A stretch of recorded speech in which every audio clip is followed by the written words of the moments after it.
the Bogosity podcast, early and ad-free. Become a subscriber at Patreon, Subscribestar, or Discord. Use the links at donate.bogosity.tv. Welcome to the Bogosity podcast for the week of October 26, 2025. The podcast that looks just as good in the morning.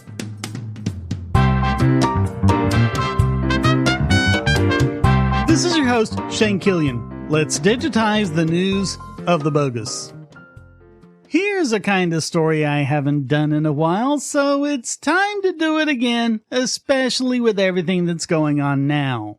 And basically, screw anti-vaxxers in the freaking neck, you bunch of baby killers! You know they're still out there saying, oh, measles is just such a harmless childhood illness. It's so good for you. Yeah, I got your harmless childhood illness right here. An 11-month-old infant is now going to become a quadriplegic because of measles.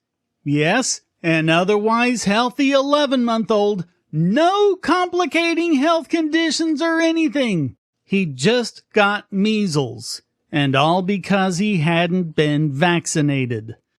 The measles resulted in infectious shock, and the boy had to be transferred to a machine to act as his heart and lungs. He's now been diagnosed with necrosis in all 4 limbs. Dr. Dror Ovadia of Dana Dweck Children's Hospital said, quote, "This is a baby who developed sepsis, and one of the results of this is that embolisms are formed that reach small blood vessels, block them, and cause necrosis. This is a shocking situation. There is a high probability that he will have to have his limbs amputated, and all this because he was not vaccinated." Harmless childhood illness. This is in Israel, but just do a search. You can find similar cases in the US, UK, Australia, or anywhere else that measles can be found. Ovadia also said, "It is important that parents are aware of this complication. The fact that so many babies have died due to sepsis and respiratory complications is terrible and terrifying. A disease that if you get vaccinated against, all of this is prevented." Since May, 6 infants in the Charedi sector have died from complications from measles, all of whom were healthy with no underlying conditions. The Charedim are wealthier and have more access to technology and services. But none of that helps you unless you vaccinate. Tell you what, if you're so sure of yourself, why don't you go to any of these parents and say to their faces that it's just a harmless childhood illness? How much more proof could you possibly want that vaccines work? And how many more children have to die before you accept the reality of withholding these simple inoculations? Come on! Don't be an abusive, negligent parent. Vaccinate your ankle biters. Presenting the greatest game this side of Yugoth. You are H.P. Lovecraft's cat, and your name is Nick. Right, we can't say that on a podcast. Well, anyway, that's the point. Your name is a joke to him. So now, you are out for revenge. Using the Necronomicon, you come to the present day to buy a gun to go vanquish him once and for all. But the Necronomicon is devious, and it summoned Lovecraft's monsters as well. Now, in a crumbling world, you must fight for the revenge you seek. Fight monsters, gain allies, buy guns and armor for yourself and your team. Defeat the bosses of each level. Then get your revenge against Lovecraft himself. Play Lovecraft's Cat. The link is at cat.bogosity.tv. Yeah, we're doing cat.bogosity.tv, not that other one. What, you want me to get kicked off the internet or something?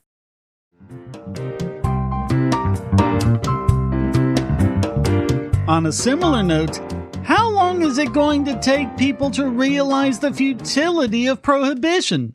The airport in Vilnius, Lithuania had to be closed down due to balloons moving through their airspace. The airport said the decision was made to ensure the safety of all of their flights.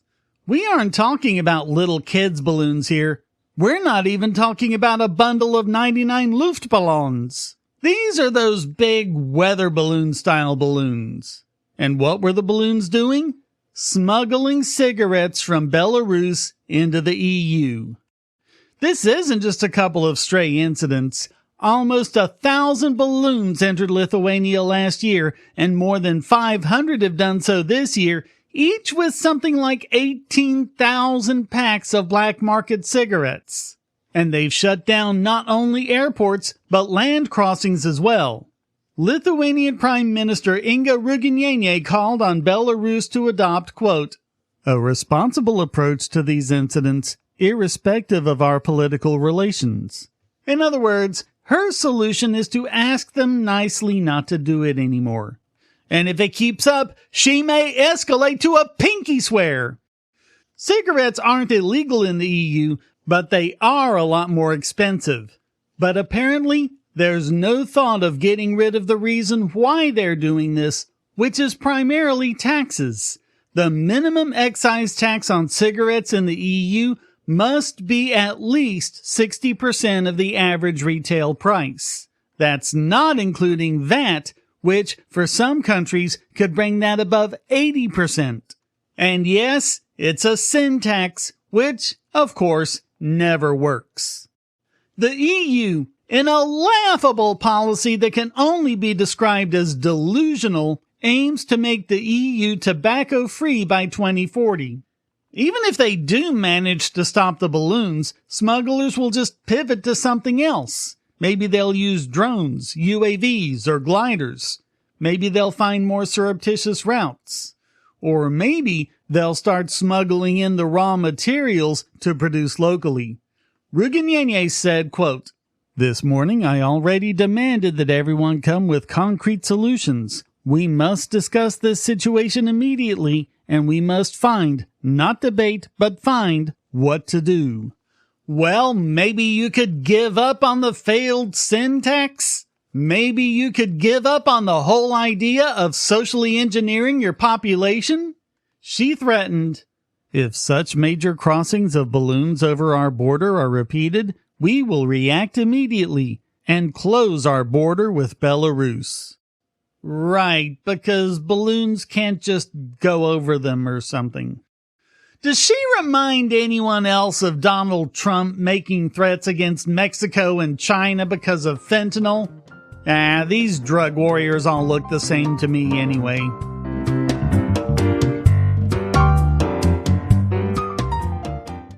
If you're on the Wi-Fi in a coffee shop or hotel, anyone on that network can get your traffic. Do you really trust all of those strangers? For that matter, do you really trust your ISP? A VPN can protect you from prying eyes, disguise your location, and even foil government censors. It's essential in this day and age, so go to vpn.bogosity.tv and you'll be taken to BoxPN. Starting at just $2.99 a month, you can get unlimited high-speed connections to VPN servers all over the world, and they don't log connections, so your privacy is assured. Traveling abroad, just VPN home, and don't worry about what those other governments are doing. Back at home, stop your ISP from traffic shaping and messing with the quality internet access you're paying good money for. You can connect from multiple machines at once, including your smartphone or tablet, and it supports all the secure standards, including OpenVPN and SSTP.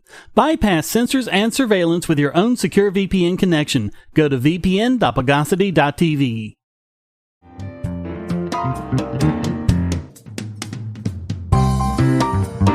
So we've talked about issues regarding the power demands made by data centers that are running more and more of the internet, not just AI, but cloud storage and other software services as well.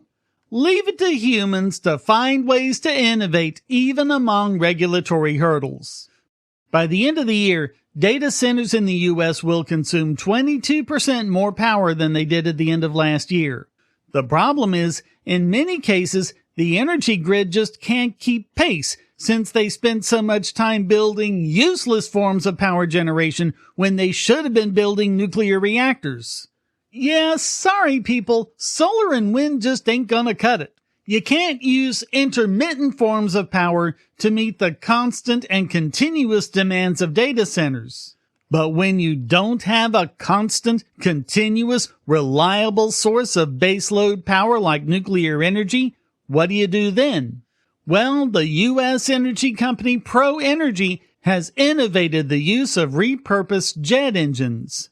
It's not that much of a stretch. That's basically what gas turbines are. But with so much demand for these turbines from Japan and Germany, these companies can't keep up, and there's now a 3-year waiting period for gas turbines.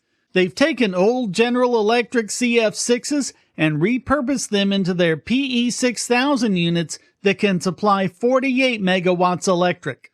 The CF6, and in particular the CF6-80C2 selected by ProEnergy, is the same engine used in popular aircraft such as the Boeing 747 and the Airbus A300. They've already sold 21 turbines to 2 data centers for a combined output of more than 1 gigawatt.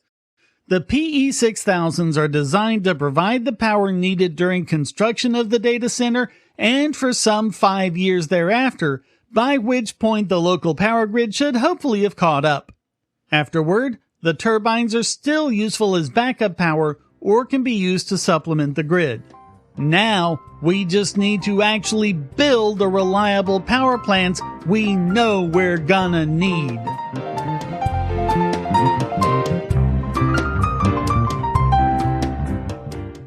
I want to tell you about the eyeglasses I've been wearing for years. As people can see on my videos, I have a very strong prescription, which makes glasses more expensive, especially when I need computer glasses, reading glasses, prescription sunglasses, and most expensively, progressive lenses for general everyday wear. To save money while still getting quality glasses, I get them from Firmoo. In fact, I just got a pair of progressives with high-index aspherical lenses and a nice pair of frames my wife loves for just over $100. It would have been $500 to get them through my eye doctor. Not only do they look good, the glasses are durable. I've worn many pairs for several years without problems. All orders come with a 30-day return policy, a 3-month warranty, and one-on-one customer service. Go to Firmoo, that's FIRMOO.Bogosity.tv anytime you need quality glasses at a low price. Once again, that's Firmoo.Bogosity.tv.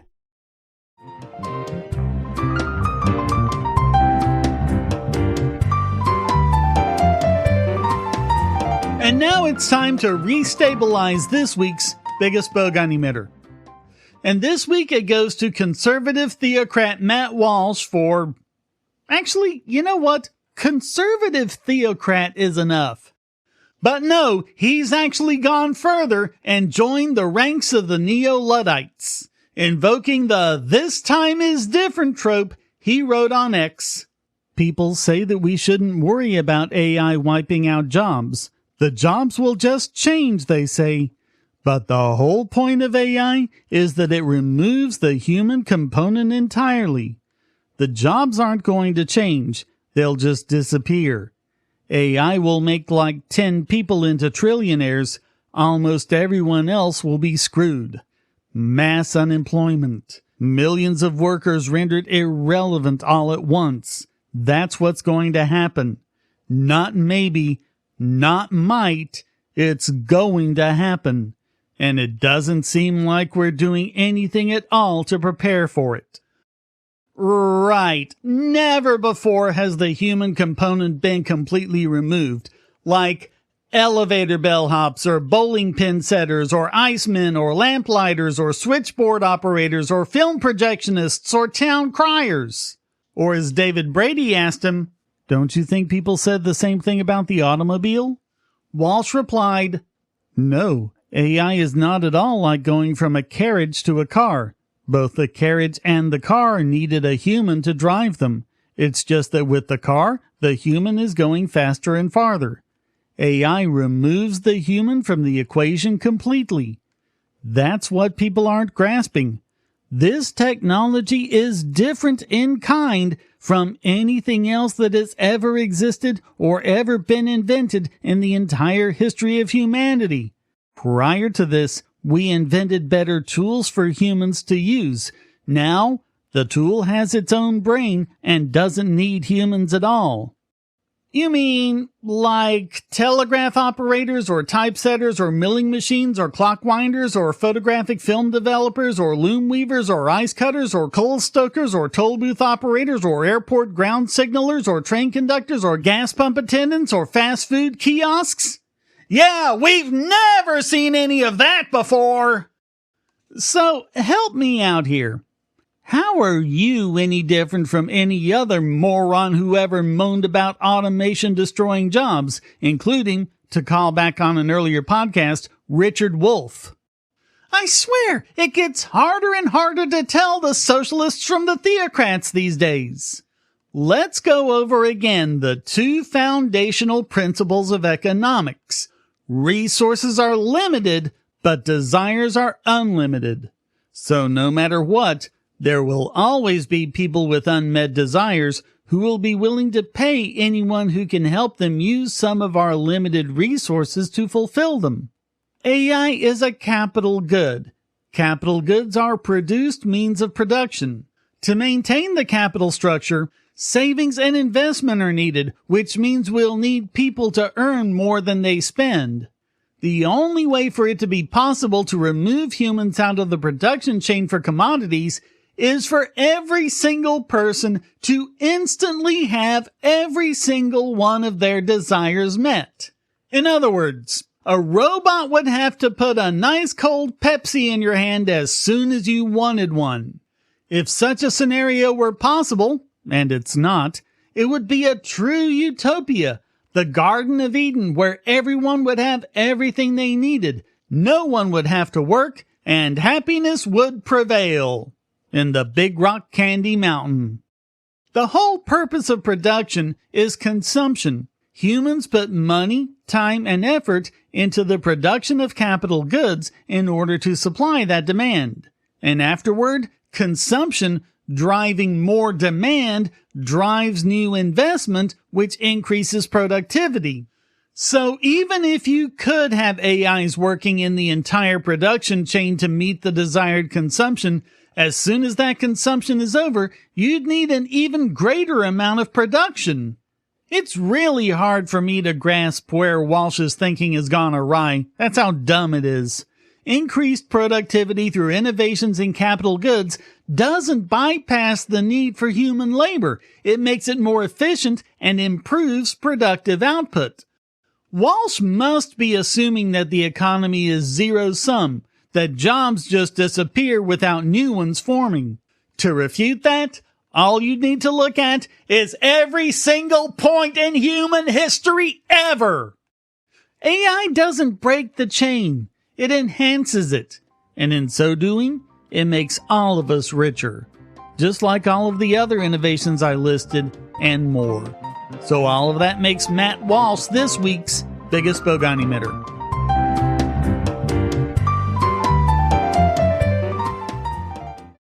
Do you have children, or nieces or nephews? Are you homeschooling, or just want to counter some of the socialist indoctrination most children get in school? If so, go to Bogosity.tv/TuttleTwins, and you'll be taken to a website where you can get some great books for elementary-aged children. The Tuttle Twins books are books about liberty and free market economics that include children's versions of Bastiat's The Law, Leonard Read's I, Pencil, and Hayek's The Road to Serfdom, as well as books about the Federal Reserve and how regulations protect business cronies. They'll learn about the harm caused by eminent domain, or regulations passed in the name of safety, and fundamental concepts of liberty. And as you can see from the sample pages on the website, they're all easy to read and nicely illustrated. They're just $9.99 a piece, or get a special discount as well as free bonuses when you purchase all 5. You can even buy in bulk to donate to schools and local libraries. So get the Tuttle Twins books at Bogosity.tv/TuttleTwins.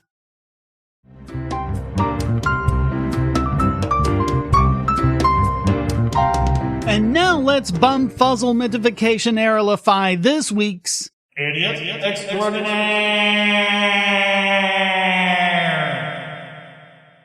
This is another one you just have to hear to believe. Leading people into AI, I have always sensed this demonic because I'm telling you, I don't even think these people are human. Like, I look at Elon Musk and Sam Altman and Peter Thiel, and I'm pretty sure they're hybrid. You know what I mean? Oh, right. This is Candace Owens. Sorry, I keep forgetting. It's something in the eyes. Like, I don't know. I'm like, I know I'm human, but I don't know if I stabbed you if you bleed. Yeesh! Owens, I'm not sure they're the ones who are demonic. And I just get that sense. I've always known it was demonic. And people just get on board because, as we talk about in this book, they are using science and this idea of technology and this idea of transforming society for the better to indoctrinate us into accepting this. So science is about indoctrinating people into accepting AIs from demons. The main component of all of this is psychology, right? They're able to do it because of psychology, making you think that society has gotten better. Our kids have objectively gotten dumber. We've become fatter. We've become less healthy. We've become less emotionally sound. Except none of that is true. We've never been richer. We have never been smarter. We have never been healthier. When I think about the people trying to indoctrinate kids, I think about people like you, Owens, because you need this perception of misery to sell us your bill of goods. Another way I have trouble distinguishing you people from socialists. Well, he put a man on the moon, and he just like called them up and was like, "Hey, press, what's up? I'm up here. Yeah, it's so cool. It's really great. It's nice. Starry night up here. Okay, I'm gonna text you. I gotta go by in 69. Okay, now I'm completely lost. What are you saying happened on the moon in 69? So we should just accept that Elon Musk is a genius because, like, all the writers who are obviously indoctrinated into the occult are telling us that this is the next person that we should worship. Right. It's because people were indoctrinated into the occult. Not because they've innovated every single part of our lives and made them immeasurably better.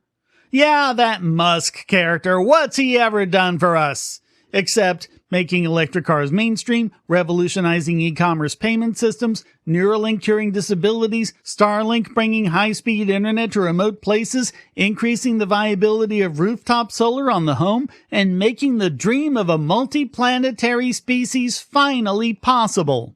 But hey, details. The establishment of Hollywood, it was all cults. They were all Aleister Crowley proteges who were just raping kids and summoning demons, and demons are real. I'm just gonna move on. So at the same time that they're summoning demons, they are making us all believe that faith is not real. And that has been, I think, the greatest trick that the devil ever played, right? Is making people think that he didn't exist and making people atheists, making people believe that there's nothing, like you're here for a moment in time, because then it allows them to further tether us to their reality and to their God, which is money, right? Well, if you truly knew and believed, like I do, I actually know that this is not it. Like, I know this is not it. But if you truly believed that, you wouldn't sell your soul. People think that that's just like an expression. Oh, he sold his soul. No, you are literally selling your soul. Did I go to sleep and wake up in the 1500s? Am I a kind of reverse Rip Van Winkle? You're selling your soul. Like, there's a life after this. They have made you pledge your allegiance to their dollar because they know life is going on. They know that. They want you to literally sell them your soul. That's my personal belief. It's why I am religious. It's why I speak about, my faith openly, because I just know if this is not it. And I just know these people are demons. Like, I don't know. They just look at the way they breathe. Like, you know what I mean? Okay, tell you what, Candace, you keep on doing what you're doing because we need more atheists and you are pushing people right on over to us. So all of that makes Candace Owens this week's Idiot Extraordinaire!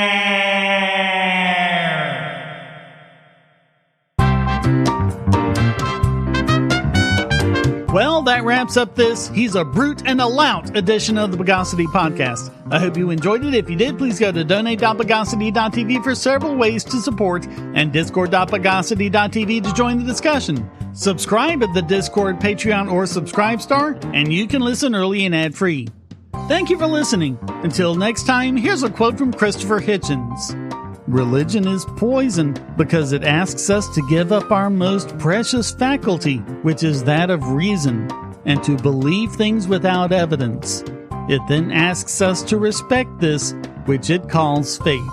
The Bogosity podcast is licensed under Creative Commons Attribution Non-Commercial No Derivatives 4.0 International License.